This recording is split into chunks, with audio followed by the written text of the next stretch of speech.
No designer working on a new plane would even consider that the aircraft might be in production for 30 years. Put simply, that does not happen. So, if that is the rule, there must be an exception.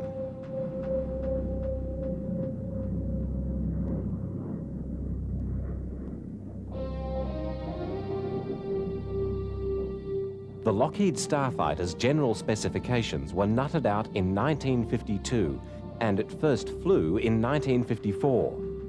The last F-104 to be produced rolled off the assembly line in 1983.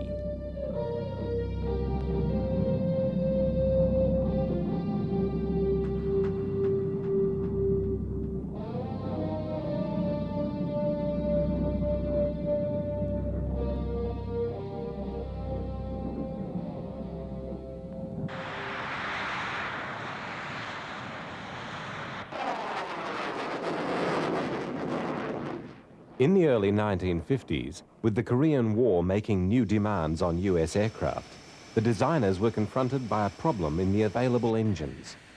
A new generation of engines was being developed, but these were still at very early stages, and the timetables for their availability were undetermined. Hence, the designers were uncertain whether to proceed with established, quite limited power plants, or wait for the new, lighter, and presumably more powerful projections. At Lockheed, the team led by Kelly Johnson, one of the best design groups in the world, was alternating between lightweight concepts built around the available jets or vastly heavier and more powerful designs based on projections of new engines. Johnson had joined the Lockheed company during the development of their Electra. He'd supervised some wind tunnel testing of the plane at the University of Michigan and had attracted the attention of Lockheed engineers with his constructive criticism of the plane. He was hired by the company, and it was his work on developing the Electra and the subsequent Hudson bomber into success stories that gave him a rapid rise.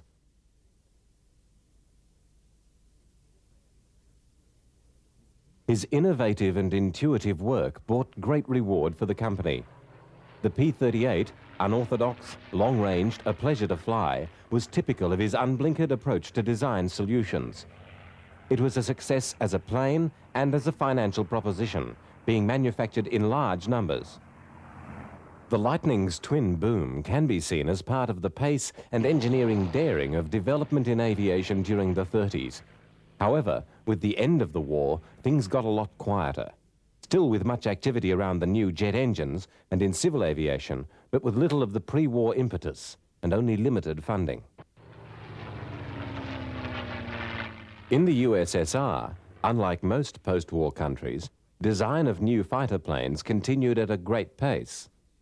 A long series of new designs appeared, and though some of them were woefully inadequate, eventually Russia began to make very impressive military aircraft in large numbers.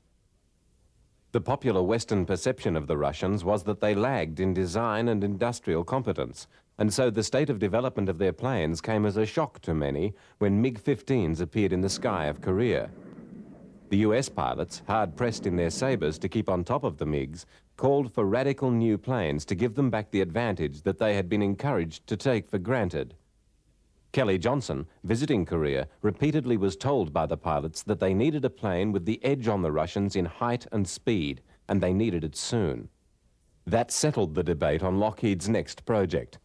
Seeing the need as being a plane that would go as high as possible, as fast as possible, he determined on a lightweight fighter. In a short time, he settled on what was to be the 104's most controversial design element, its extraordinarily small, thin wing. This was a departure from most contemporary thinking.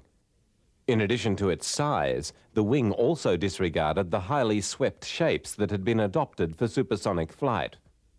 Wind tunnel testing began on hundreds of variations around the basic concept. Much of the testing was directed at proving the wing, because of the many doubts being expressed about it. There were those who believed the wing could not be built to fly at all, those who did not believe it could be built to cope with super high-speed stresses, and those who thought that even if it could be built and cope with the speed, it would not be able to lift any worthwhile payload.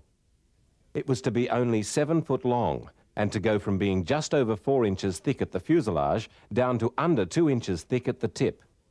New boundary layer control was employed to allow the tiny area enough lift for a short landing length, but it would have no internal provision at all for guns or wheels. Many elements of the design were studied during the supersonic wind tunnel testing. Here, attention is focused on the air intakes, seeking to prove that the shock waves round the inlets allowed for controllable and dependable supply to the engines. This footage, taken near Mach 2, shows the shock waves round the model in tests to establish the pressure loads in the ducting under various flight conditions.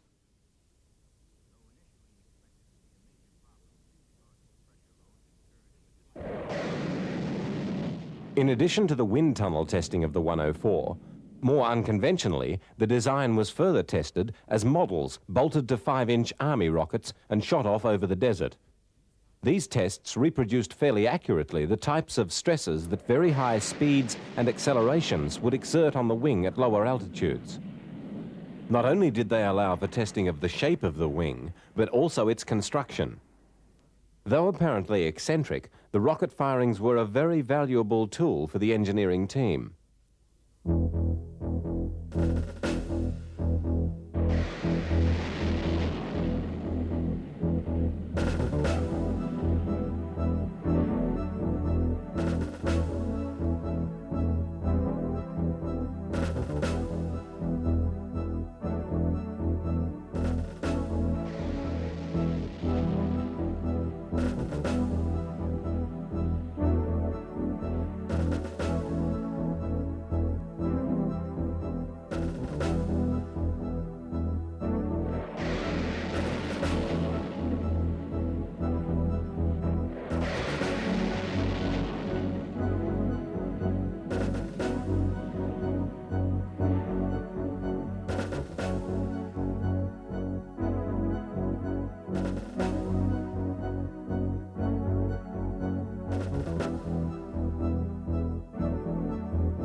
Tests on the tail were also conducted.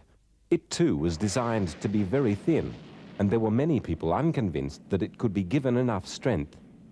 Once again, the tests helped the team to sort out the best combination.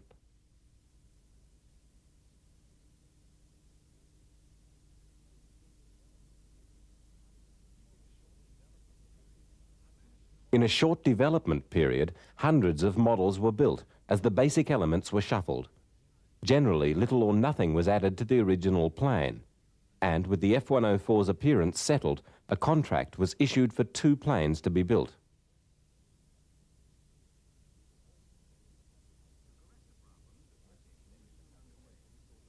The first step in the fabrication saw the 3 fuselage modules mocked up in full scale.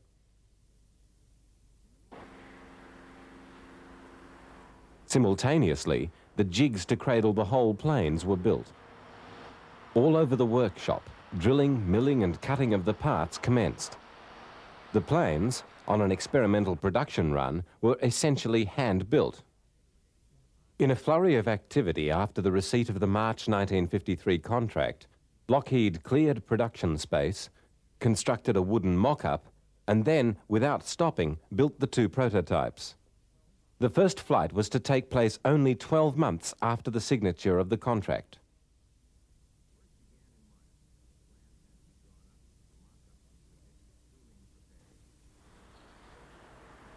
The achievement in that 12 months is astonishing.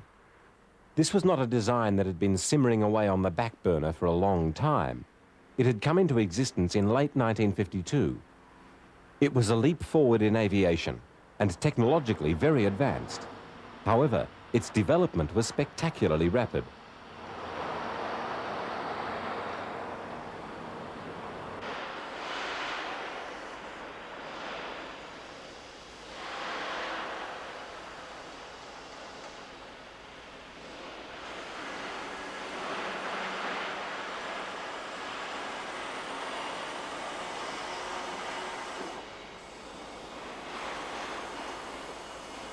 The controversial wings were not made to go through the fuselage, as with most of the fighters of the day. They were bolted to the side with heavy-duty precision-forged aluminium fittings that tied into the wing skins. What Johnson had designed was very straightforward in some ways. Asked for a plane that could fly higher and faster than the MiGs, he'd produced a manned missile. With its undercarriage retracting into the fuselage in a fairly complicated way, even this had to be subjected to more than the usual testing. The Air Force had had no legal document calling for submission of a design anything like the 104. And without the prestige of Lockheed and Kelly Johnson, they may have simply rejected it. However, given the claims of expected performance, finding the concept logical and exciting, and with no other way to really assess the idea, they had issued the March 1953 contract. There was still no apparent existing slot in the inventory for such a plane, but there was also the evidence of Korea to suggest that perhaps there should be. The F-104 was, however, very definitely on trial.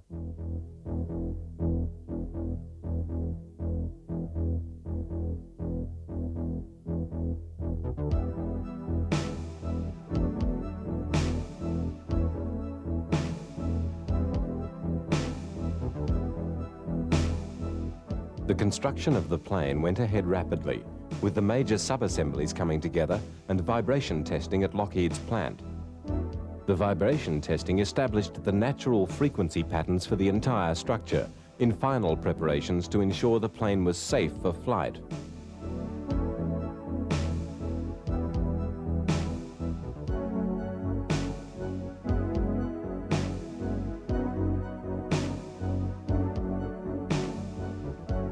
The F-104 prototype left the Lockheed plant in the early morning of February the 25th, 1954, amid tight security, and was transported to Edwards Air Force Base.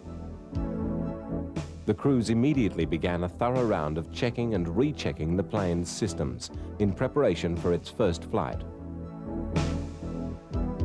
The engine selected for the prototypes was the Wright J65, which was to prove very inadequate in propelling the 104, neat and light though it was. Most production starfighters were to use the General Electric J79 engine, with higher thrust and less weight. It was this engine that was to send the 104 beyond twice the speed of sound. With the first flight a few days off, the rapid tempo of testing continued, with the engine being run up and finally prepared.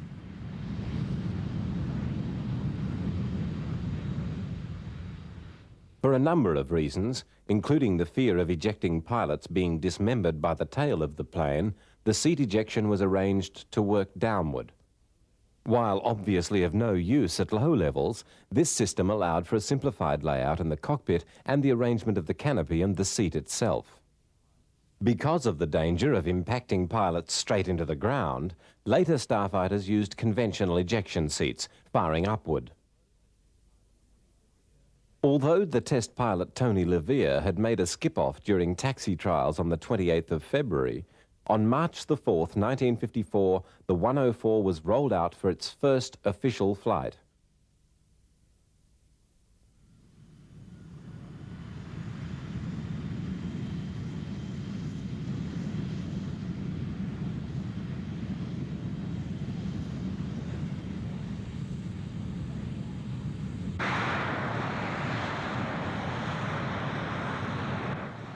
Levere ran through a series of ground tests, operating the flight controls and checking that everything was working.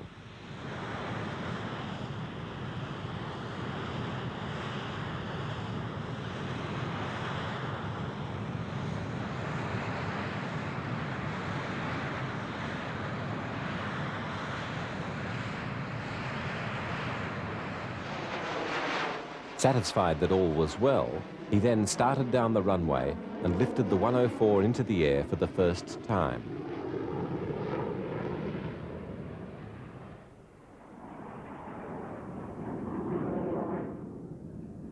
In the weeks of test flights that followed, it became evident that the power plant was lagging far behind the Mach 2 potential of the airframe. But the Lockheed concept of the lightweight fighter was conclusively proved.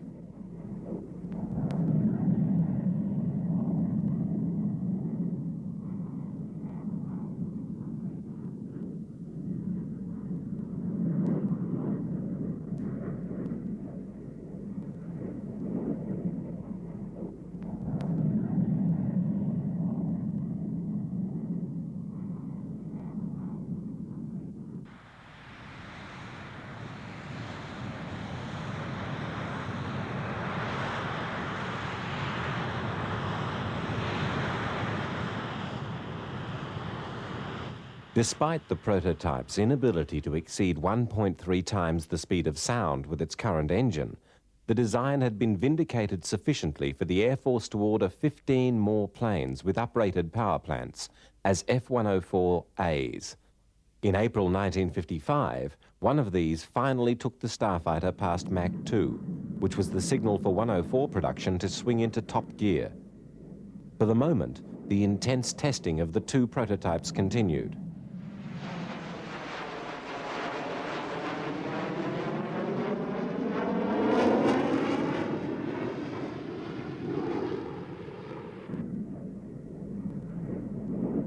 The prototypes, seen here flying together, were both to be lost in accidents during the test period, which was long and troubled.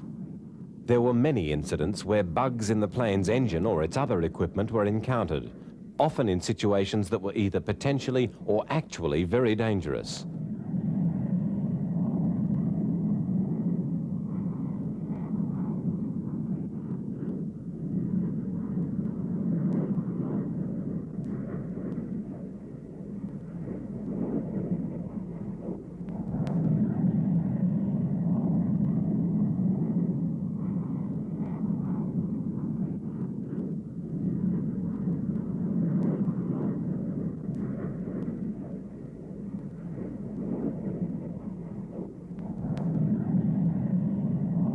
Tony LeVere was involved in one early mishap in 1955 while testing the firing of the Starfighter's high-speed cannon in supersonic flight.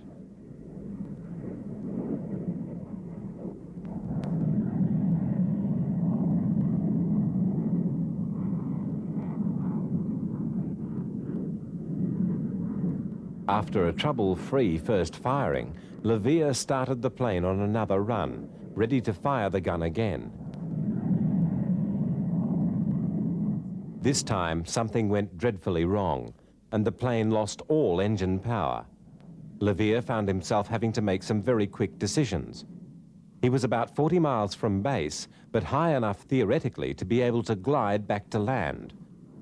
This is what he set out to do, knowing that he still had a margin to eject from the plane, but also knowing that very soon he would have to commit himself to the landing as he passed below the safe limits for the ejection seat.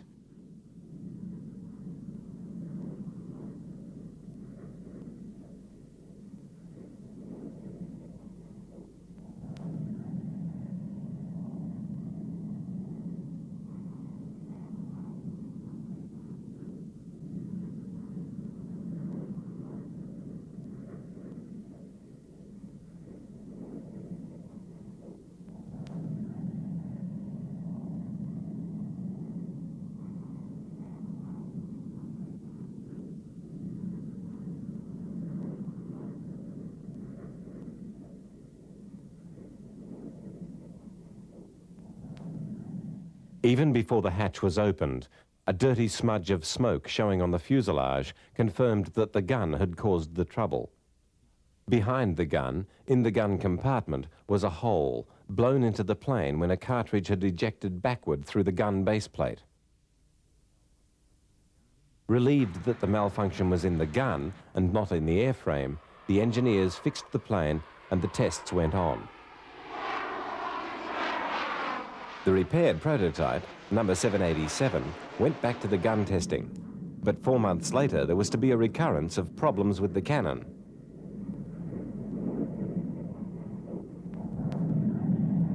With pilot Herman Salmon at the controls, the 104 leveled out at 47,000 feet for its second firing run of the day.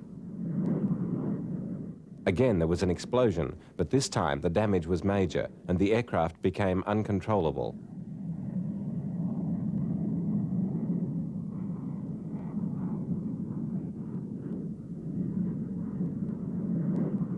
At 20,000 feet, the pilot ejected from the crippled plane.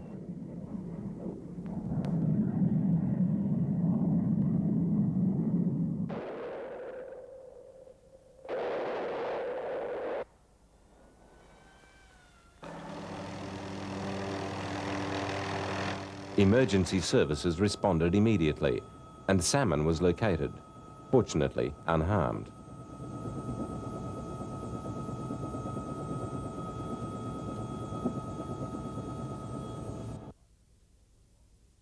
The Starfighter was a total loss, the first of many F-104s to be written off in crashes.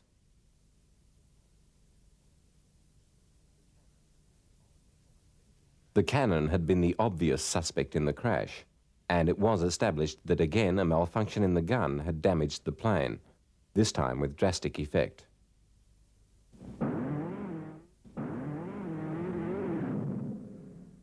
The Starfighter's gun was the Vulcan M61 cannon.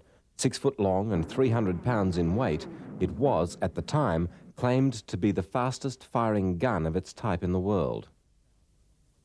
It could fire 6,000 20mm cannon shells in a minute.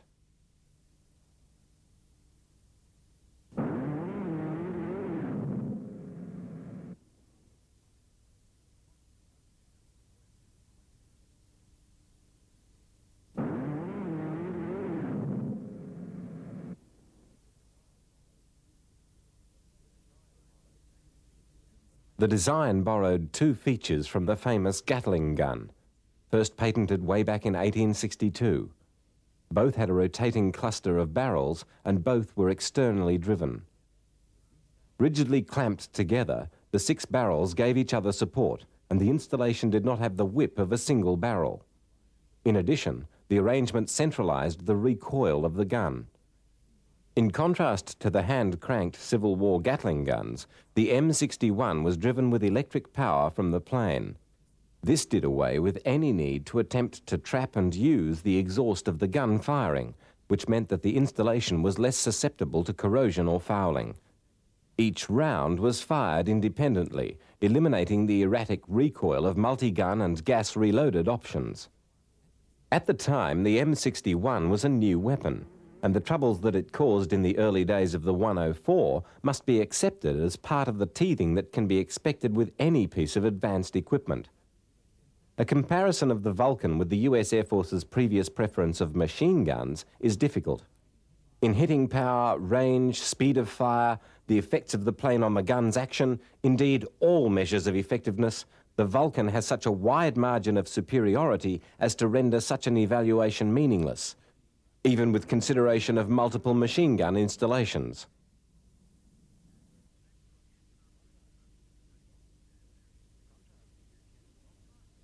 Contrasting with Kelly Johnson's assessment, the military procurement policies after Korea demanded multi-role capability. So, despite the origins of the design as a single-function specialized fighter, provision was developed for the F-104 to carry a mix of weapons.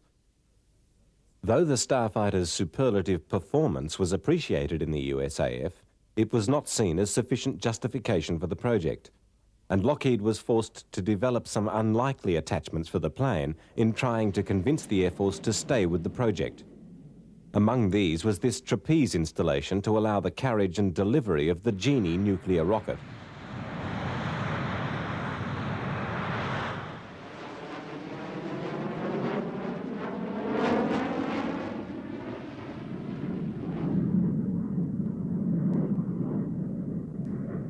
This clever launching mechanism was another product of Kelly Johnson's intuition. Put the challenge that his plane could not deliver the device over a combat radius of 650 miles, Johnson undertook to have it do just that within 60 days. The tiny Starfighter's fuselage was already fully occupied, and a major influence on the launcher was the need to keep it out of the way of the undercarriage.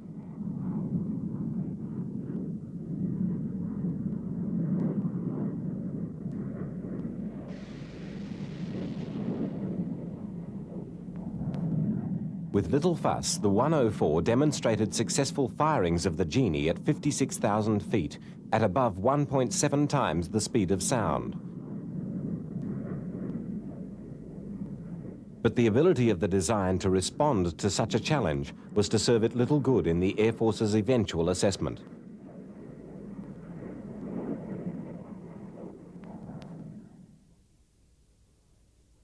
Lockheed tested a variety of weapons delivery attachments and external fuel tanks, increasing the range and versatility of the plane, but still could not rescue the project.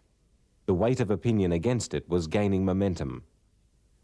The 104 was very much in the right place at the wrong time. It affronted most of the prevailing trends in design. Where other fighters were getting bigger to do more things, Kelly-Johnson had abandoned all but the essential ingredients in getting the plane's size down to get Mach 2 out of a single afterburning turbojet. But this condemned the Starfighter to a very limited career with the USAF. There was simply no way to cram all the rapidly expanding hardware of radars, aiming controls and other new avionics into the little plane. Its capabilities were not to be matched for many years, if they've ever been effectively matched. But the fact that it could do a lot of things that its heavy brethren could not do was ignored in the overall antipathy towards lightweight fighters. It lacked all-weather capability, lifting power and range, the assessments said, and these perceived failings were eventually to decide the issue. The project was set for financial failure, but the work that had started on giving the F-104 greater versatility went on apace, trying to forestall the inevitable and keep the Air Force involved in the plane.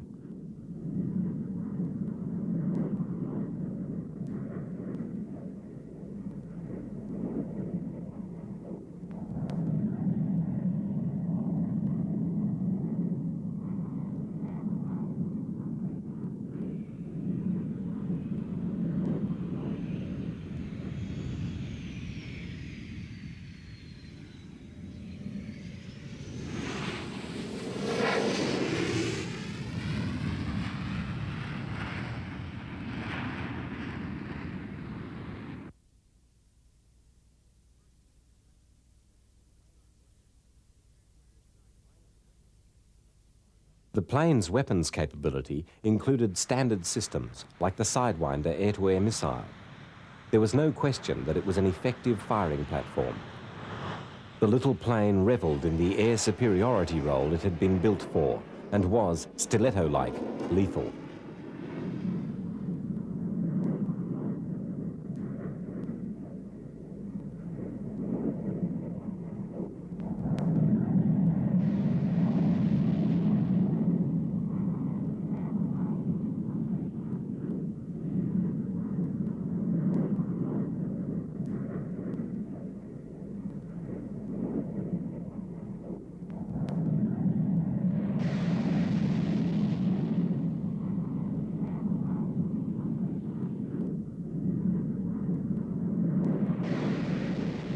More sophisticated radar and fire control packages were developed for the fighter, and prowling B-47 bombers were detected and intercepted with great efficiency. But the Air Force was fully aware of the fighter's capabilities and preferred other options.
From the start, the Air Force attitude had been guarded.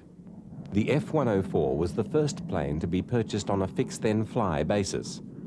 To that time, the practice had been for the Air Force to accept a new plane into use while it was still being tested, and to conduct a large part of the testing itself, the fly and then fix principle. With the radical nature of the 104, the onus was returned to the manufacturer, and this has since been the rule. The complexity of the packages that modern combat aircraft have become allows no other avenue.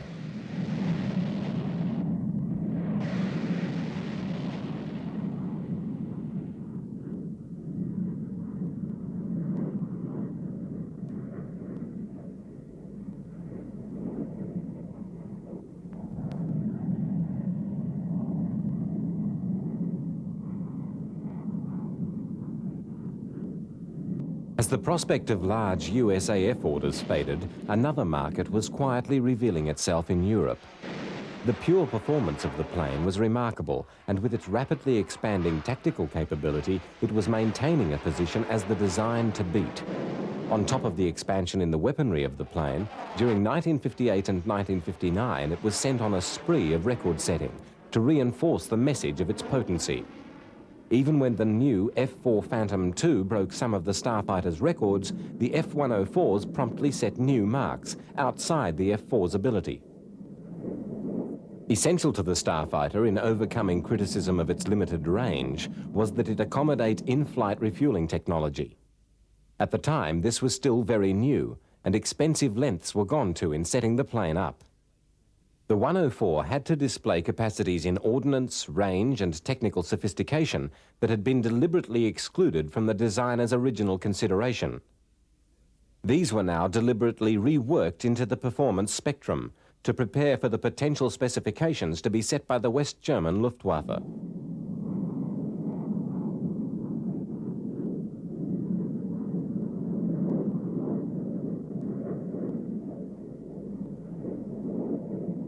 To be able to sell the planes in large numbers still required overcoming the same problems that the USAF had set.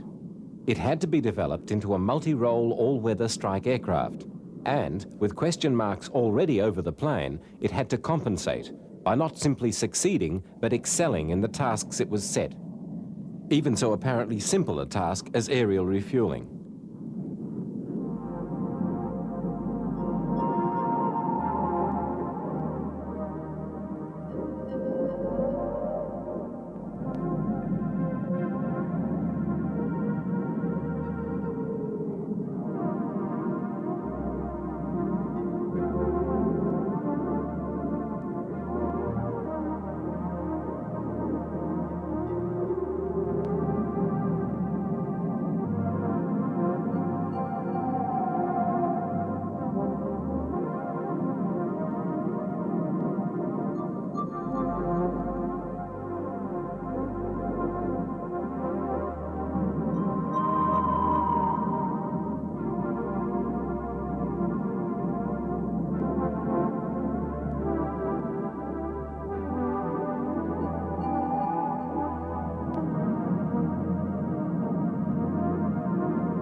The German order was becoming so important as to require all sorts of unlikely capacities from the plane, including barrier landing strength, the Luftwaffe being concerned to be able to deploy planes away from bases in the event of conflict.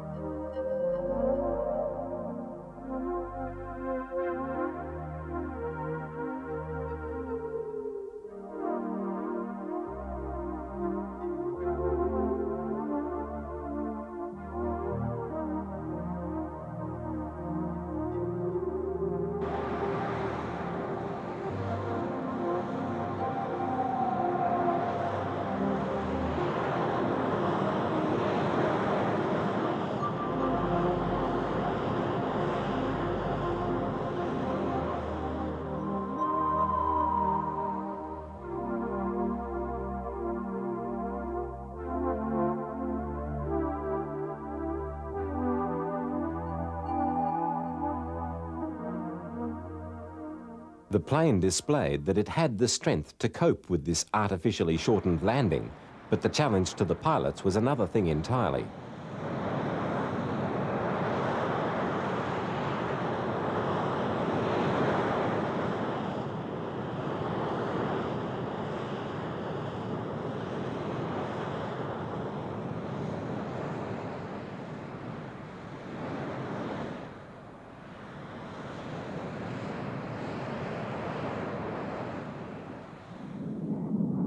In the long term, there were to be few performance targets set for the F-104 that it could not cope with.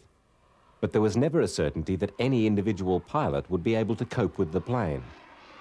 The need for specific training of pilots for the F-104 was a signal of things to come, rather than an exception to a long-standing rule. A properly trained pilot flying a well-maintained 104 was not at risk, but when an unprepared pilot met the plane, the combination could be lethal.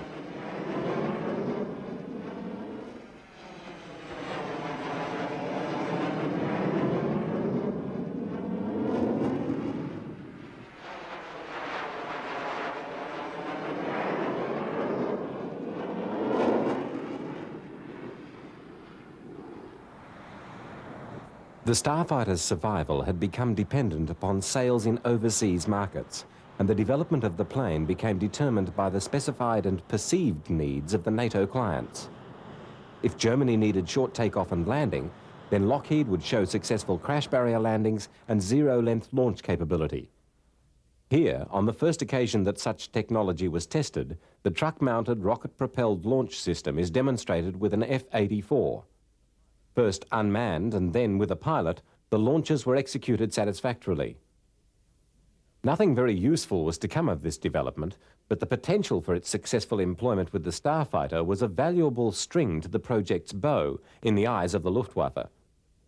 With West Germany being the border between Eastern and Western spheres of influence, it was essential that no less than the other European states she retrieve her power as a military force, not only in weaponry, but in industrial capacity.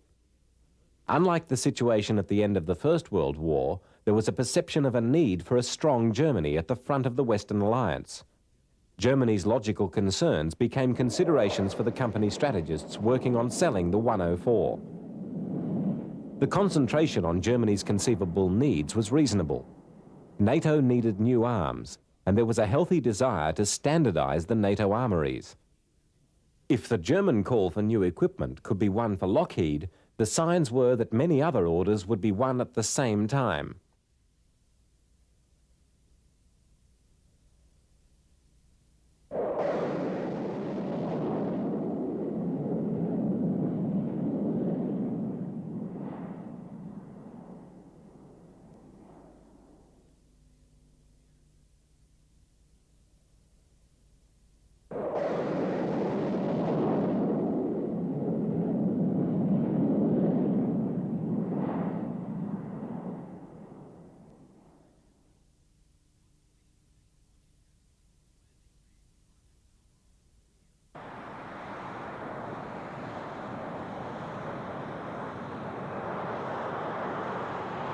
The nearest the Starfighter was to get to a regular use of rocket-assisted takeoffs was with the specially built 104Ns, which employed rocket firings in exposing potential astronauts to operating hydrogen peroxide thrust controls in the thin air over 100,000 feet.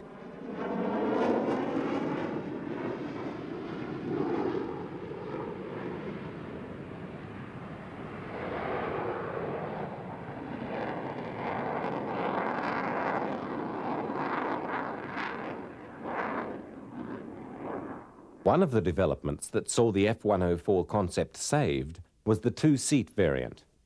US fighters always seemed to have a trainer or reconnaissance version that used two seats, and the F-104 was no exception. The Germans were primarily after a ground strike aircraft, but also were looking for a jack of all trades, and a twin-seat variant was very much part of their thinking.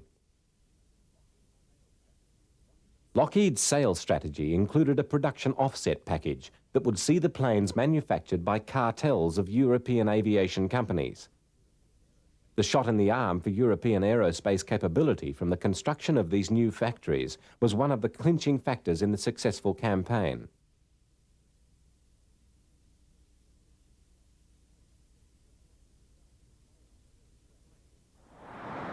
The plane itself performed very well. In the fly-offs, its edge over the other entrants was clear, to the point of almost being a walkover. The competition for the contract was serious, and some of the competitors were very able aeroplanes, particularly the British Lightning. But it would appear to have been sabotaged by political considerations, and by the time that the contract was decided, the 104 had proved itself the outstanding aircraft in the competition.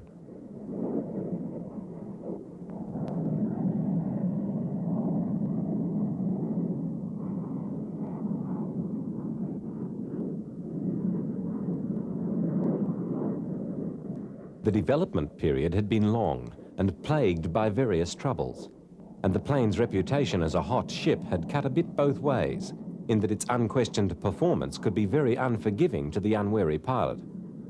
There were constraints on what a pilot could get away with in his 104. There were to be over 8,000 flights in the test series using 52 aircraft, and several of the planes were lost through equipment malfunctions and pilot errors. That the Starfighter arrived near the junction between two ages of aviation meant that its technology was virtually all new and untried. This meeting of the two ages is almost comically embodied in this sight of the 104's trim nose bolted to the front of a DC-3 during testing of the Starfighter's avionics. The plane was not the first US design to seek lightweight and smallness as virtues. For example, the Bell XP-77 had nearly gone into production during the Second World War. The wing, too, was not without precedent, being very similar to that of the X-3. But the Starfighter was revolutionary in many ways, and as the program went on, it was surrounded by controversy, much of it not centered on the airframe, but sufficient for the Starfighter to be unfairly dismissed as a lemon. The USAF pulled its 104s out of operational use after only 2 years of service, though later, during Vietnam, some were to be deployed in Southeast Asia as high-flying MiG-cap for the B-52s and in low-level tactical support strikes.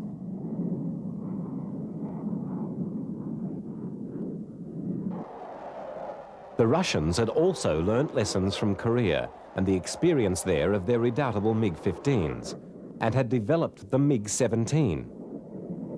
Where the Starfighter sacrificed almost all in the quest for speed and climb, the USSR developed a radically different requirement, issued in 1953. This was for a short-range interception fighter. High performance was stipulated, especially in speed, climb rate, and rate of turn. The primary armament was to consist of air-to-air missiles, internal cannon, and a light ground support bomb load. The MiG-17s were basically an updated 15, with better handling and a more sharply swept wing and tailplane. It was to be built in very large numbers, and though theoretically obsolete even when first proposed, it defied this assessment and proved a very valuable and effective plane, even in the mid-60s in the skies of Vietnam.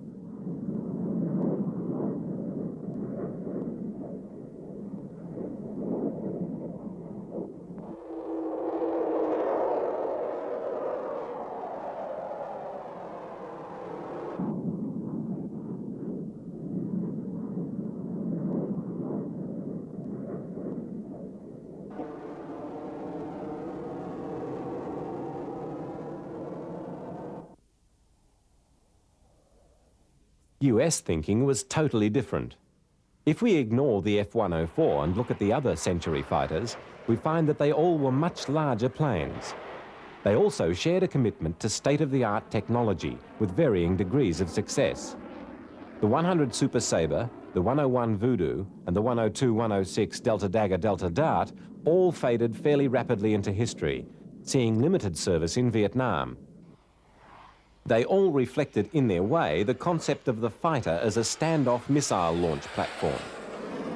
Theoretically, they were specialized aircraft, devoted to facets of an overall fighter spectrum.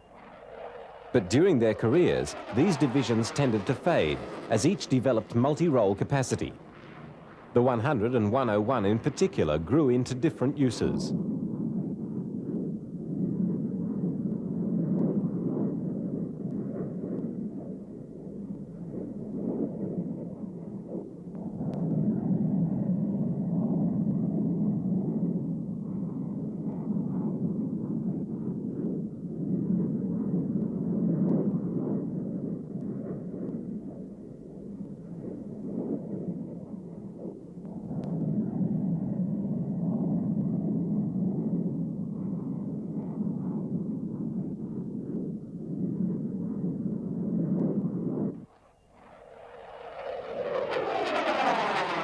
It is doubtful that any of the other planes in the Century series could have coped with the Starfighter as an opponent. Indeed, there are many considerably more modern planes that would have great difficulty with the 104.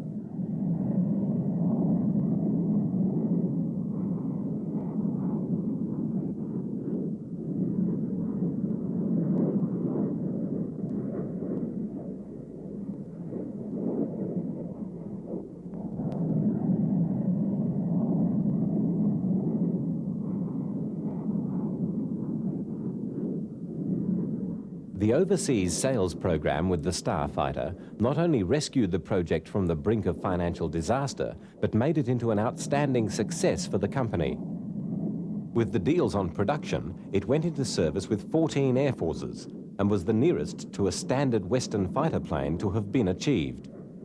The fire control systems and other controls were virtually tailor-made for each country's version of the plane, and it came to be used in many ways.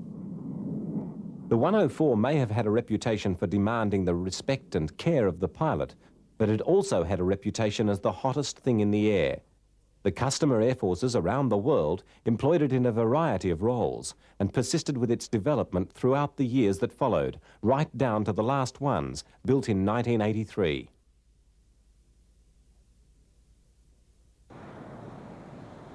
As presumably everybody knows, the Germans, whose order had been so critical, initially had a fairly miserable time with the plane, losing over 200 of them in accidents. The reasons for this are many, but little blame can be apportioned to the plane itself.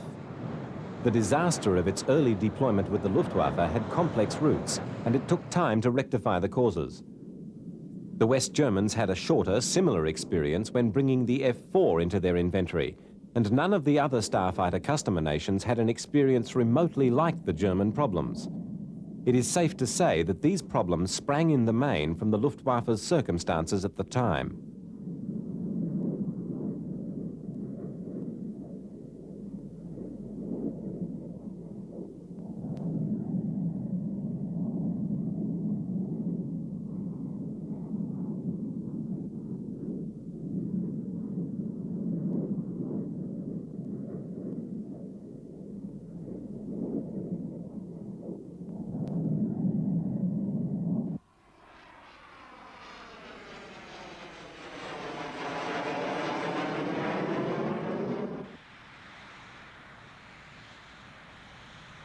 Lockheed maintained its own private Starfighter as a promotional device, flying almost constantly round the world in search of orders, and in later PR efforts to try to rescue the plane from the snowballing bad publicity that was attaching to it and turning it into possibly the most controversial aircraft of all time.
It was in this plane that Jackie Cochran, the hero of the 30s Bendix races and the Second World War WASPs, the women ferry pilots, became the first female Western pilot to break the speed of sound.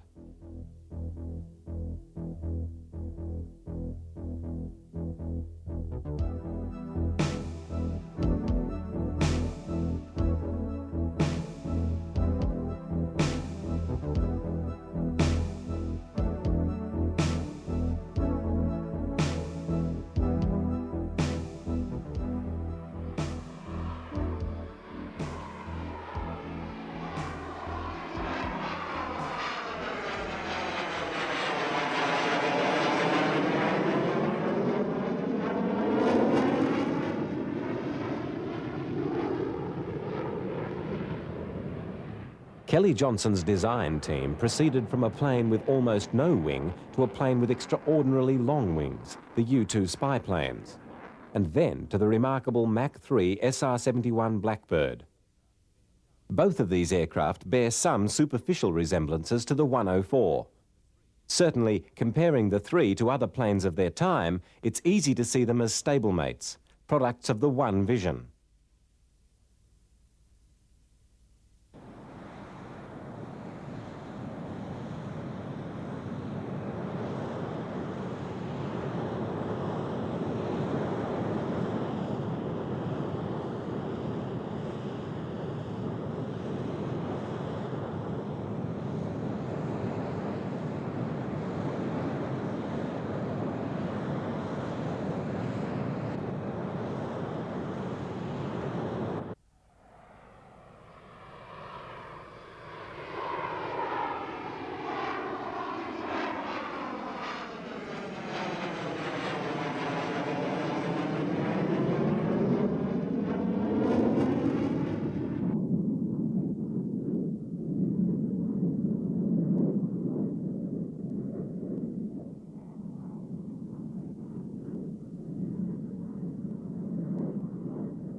The man behind these planes, Kelly Johnson, retired, universally respected as one of the giants of aviation.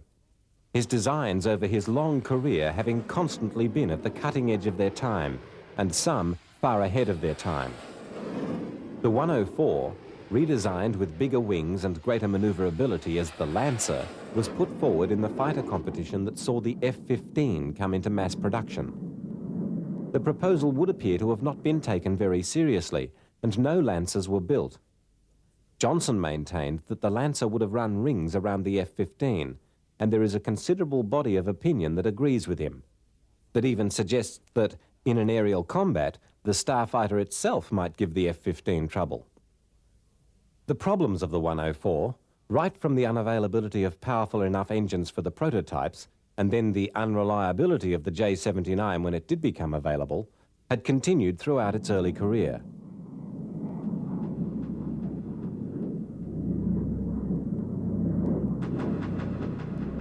The testing scrutiny of the plane had been without precedent, and the methods and technology of such testing has never been the same since.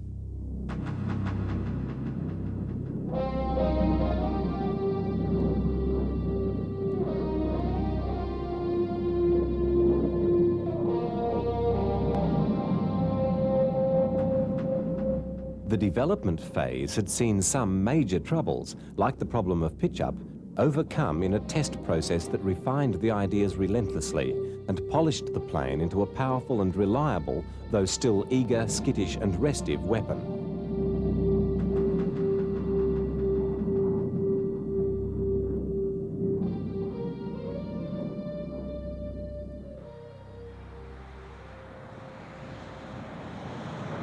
Despite being saddled throughout its lifetime with an odious reputation and seemingly never being free of controversy, the 104 vindicated the decisions of its creators.